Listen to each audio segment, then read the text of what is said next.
Welcome to the Coach's Corner. John Stanko of Gaels.com, being joined by Iona College women's soccer head coach Sarah Brady once again. Coach, again, thank you for your time. Absolutely. So overall, I just want to get your thoughts and feedback from your last two games against Manhattan and Siena. Yeah, I want to start with Siena. I'm a huge fan of Siena. I'm a huge fan of Steve. I'm a huge fan of those kids. That is a program that knows their identity. They play, in my opinion, the right way. Short passing, interchange, everybody's involved. The team attack as a unit, defenders a unit. They weren't getting the best results early in the season, but they stuck with it. They trusted it. I mean, Steve's got a legacy there that, you know, he can look on and say to the kids, look, it might not work right away, but it will. And, you know, I just think it's a classy program all round. They out-footballed the footballers. I think that was one of the first games where I was like, yeah, they deserve to win the game, and that's not disrespecting our kids. They just outplayed us. Even though it was a pretty tight game, I do think they had the edge, and, you know, can't say enough great things about Siena. The Manhattan game was a very odd game to me. First 22 minutes, we were mauling them, absolutely mauling them. You know, missing opportunities, open goals, posts, bars, goal disallowed. But, you know, Manhattan grew into the game. They stuck to their tactics, even though at the start it wasn't working. And then they stuck to it because we decided to give up on the game. And, you know, I'm an honest person. I'm going to say it plain and simple. We give up on the game. And that was the most disappointing thing, because when you're in a football match, any level, but specifically Division 1, the absolute bare minimum you've got to do is give everything you've got. And we chose not to do that.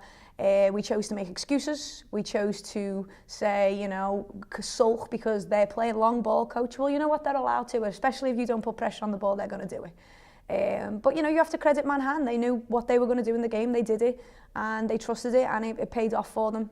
But the biggest disappointment was we quit in that game, and that is unacceptable. Following that loss last Wednesday at Manhattan, do you feel the team bounced back well against Siena? Despite losing the game against the Saints, do you feel the team battled throughout the entire game? Yeah, I mean, there's always positives in every situation, especially if you choose to learn from it, which I think our kids need credit for, because they did. It wasn't a fun experience for anybody, and, you know, we got real with them, as one of the quotes was saying. Coach got real with us. And I just said, look, you have an opportunity here that plenty of kids get told no to. You know, the amount of players that we turn away and the amount of players that every coach has to turn away is heartbreaking, because those kids are passionate and they want to play and they're good, some of them. But the recruiting process is a tough one. And to throw it away like that was unacceptable, like we said, but we called it out. We were very real with them, very honest, very direct, and they did respond well. The effort and energy, specifically players like Erica Flowers, who I thought was absolutely machine-like against Siena, you know, she gave everything she had, and that's what we expect here. And now you have a tough Gauntlet of MAC games coming up. You are hosting Monmouth today on Wednesday. You travel to Marist next Saturday before taking on Quinnipiac next week. So 3 very tough games in a row. So what's the mentality that you're prepping your team for with this tough gauntlet coming up? I think, you know, that one of our school mottos is fight the good fight, right? And I think that's just what we have to do. If you go into a game intimidated, scared, think you're going to get beat, well, then you are. I think all we can do is our best on the day. As we've seen this year in the MAC, there's been some absolute crazy results. And that will always happen. It always has, and it always will continue to. So you can't go into the game without the belief that you're going to win, trusting, you know, your approach to the game as a team. And, you know, it's the game, right? It's beautiful, as cruel as it is. It's the game. You've got to be willing to play it on the day. Now, Monmouth comes into today having scored only 11 goals on the season after scoring 60 goals last year. Obviously, kind of a different change of mentality for them. So what are you looking for in today's game against the Hawks, the MAC preseason favorite? I think, you know, as I've said to you before, you know, the statistics don't always tell the full story of the game. Monmouth are a powerhouse. They're the best. And, you know, I think we need to celebrate that as a conference. You know, they've earned it. It's not like they've just shown up and had everything. You know, the coach has been there a long time. She's trusted her culture over a long time. She's got her kids buying into it year on year. It's a fantastic program, and you've got to want to play that team, right? Because that's who you want to be. And hopefully one day maybe you'd overtake that team if you do the work. So I think, you know, the goals, they're still winning games, right? And it's not about outplaying, it's about outscoring. And it might not be 60. I mean, they graduated a phenomenal player in Alexis McTamney, but they have got other great players. And I think, you know, they're young now, and they're rebuilding and they're regrowing their main 11. And they're going to be great all the time, because that's what's demanded from them.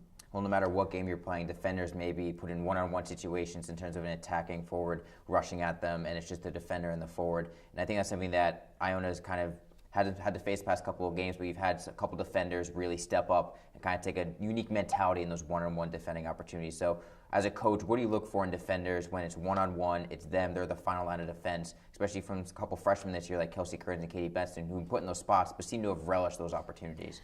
Yeah, I think the main thing in defending, my big philosophy in defending is move your feet. Don't dive in. And unfortunately, we've got a little bit of a hot head at times and tried to win the ball a little bit prematurely, you know, maybe when the team are not organised behind us. And mainly just because, you know, we're so wanting to do the right thing that we sometimes try too hard. But you can't blame players for that. You can just continue to show them, you know, the clips and the hey, just keep a cool head a little bit more there, you know, work on your feet, train it. I think the American mentality in the youth system is go and win that ball. And defending in the college game is a little bit more cerebral. So it's an adjustment. Our young players, I think, have done a good job with that. But, you know, the main thing about our young players that I'm really grateful for and I'm really proud of is I look at specifically Katie and Kelsey, who you mentioned, and I don't see them right now as freshmen who are a little rough, a little inexperienced, a little underdeveloped. I look at them and see them in 4 years because those two kids are going to lead this program.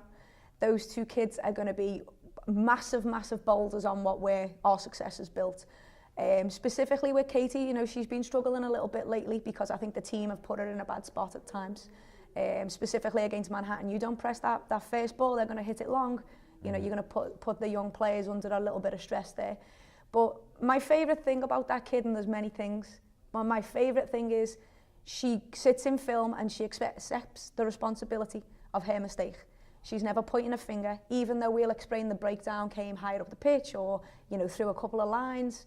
She always sits there and just accepts the fact that, well, this bit was what I could have done better.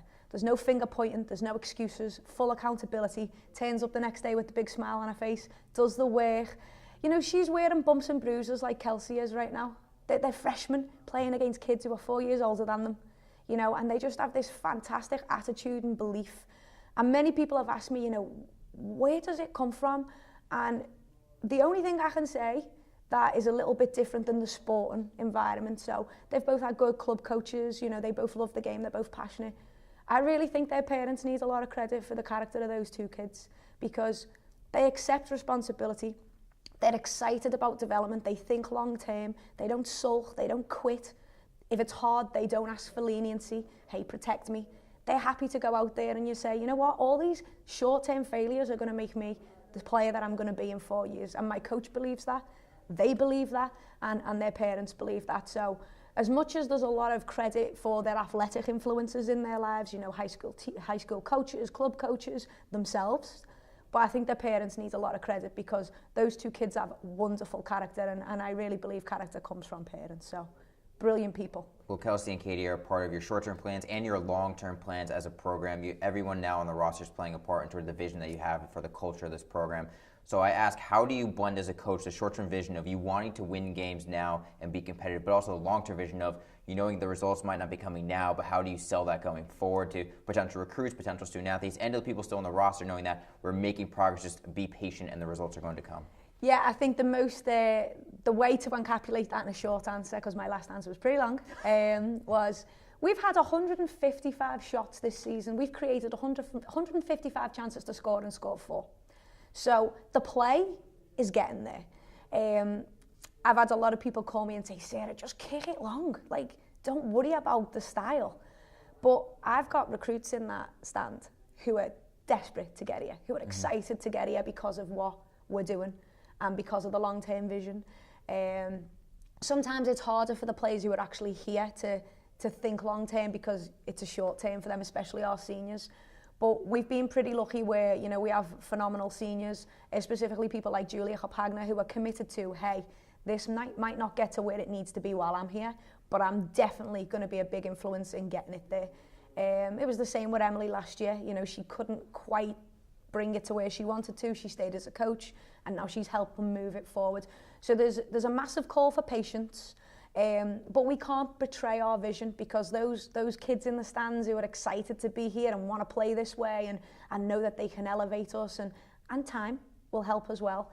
I think that's why we've always got to keep that long-term vision. Do we want results to be better? Yes, but it will come. It 100% will come. Well, we hope the results come soon. The Gaels battle Monmouth at home on Wednesday afternoon today, and the Maroon and Gold travel to Poughkeepsie, New York to take on Marist on Saturday. Coach Brady, appreciate the time, and best of luck going forward. Absolutely, thank you.